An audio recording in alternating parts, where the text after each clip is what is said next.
அனைவருக்கும் வணக்கங்க. இன்னைக்கு இந்த வீடியோல கடந்த ஜூலை மாதம், அதாவது 2025 ஜூலை 12ஆம் நாள் நடைபெற்ற குரூப் 4 தேர்வுக்கு தற்போது ரிசல்ட் ஆனது வெளியாகிருக்கு. இப்போ இந்த வீடியோல அந்த ரிசல்ட் எப்படி பார்க்கிறது அப்படிங்கறத தெளிவா பார்க்கலாம். இப்போ இந்த ரிசல்ட் பார்க்கறதுக்கான லிங்க் பாத்தீங்க அப்படின்னா டிஸ்கிரிப்ஷன்ல கொடுத்திருக்கேன். அந்த டிஸ்கிரிப்ஷன்ல இருக்க லிங்கை கிளிக் பண்ணீங்க அப்படின்னா நீங்க டைரக்டா இந்த பேஜுக்கு வந்துருவீங்க. இப்போ இந்த பேஜ்ல ரிஜிஸ்டர் நம்பர் கேட்டிருப்பாங்க, டேட் ஆஃப் பர்த் கேட்டிருப்பாங்க, அப்புறம் கேப்சாவானது கொடுத்திருப்பாங்க. இதை நீங்க தெளிவா என்டர் பண்ணிக்கோங்க.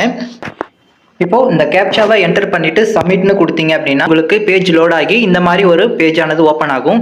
இந்த பேஜில் பார்த்தீங்க அப்படின்னா உங்களுடைய ரிஜிஸ்டர் நம்பர் கொடுத்துருப்பாங்க, உங்களுடைய டோட்டல் மார்க் கொடுத்துருப்பாங்க, அப்புறம் கம்யூனல் கேட்டகரி கொடுத்துருப்பாங்க, ஜெண்டர் கொடுத்துருப்பாங்க. ஒருவேளை நீங்கள் பிஎஸ்டிஎம் ஸ்பெஷல் கேட்டகரியில் வரீங்க அப்படின்னா அது பற்றின டீட்டெயில்ஸும் இதில் தெளிவாக ஷோ பண்ணியிருப்பாங்க.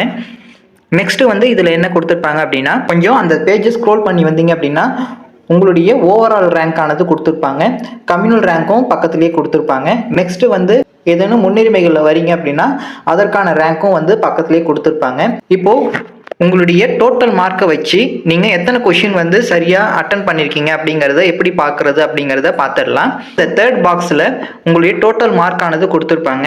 இந்த டோட்டல் மார்க்கில் நீங்கள் ஒரு எக்ஸாம்பிளுக்கு 250 மார்க் பெற்றிருக்கீங்க அப்படின்னா அந்த 250 மார்க்கில் 1.5 டிவைட் பண்ணீங்க அப்படின்னா வர வேல்யூ தான் நீங்கள் சரியாக அட்டன் பண்ண கொஷின்.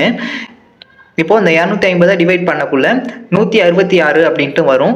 அதாவது 200 கொஷினில் நீங்கள் 166 கொஷின் சரியாக அட்டன் பண்ணியிருக்கீங்க அப்படின்னு அர்த்தம். இந்த வேலைக்கு எவ்வளோ காலி பணியிடங்களானது தற்போது வரைக்கும் அப்டேட் பண்ணியிருக்காங்க அப்படின்னா முதல்ல பார்த்தீங்க அப்படின்னா 3935 பணியிடங்களானது கொடுத்துருக்காங்க.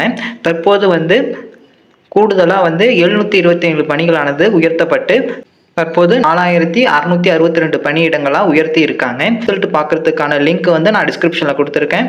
அந்த லிங்கை கிளிக் பண்ணி நீங்கள் ரிசல்ட் பார்த்துக்கலாம். இது போன்ற பயனுள்ள தகவலுக்கு நம்ம சேனலை சப்ஸ்கிரைப் பண்ணி வச்சுக்கோங்க. திரும்ப அடுத்த ஒரு வீடியோவில் பார்க்கலாம். நன்றி.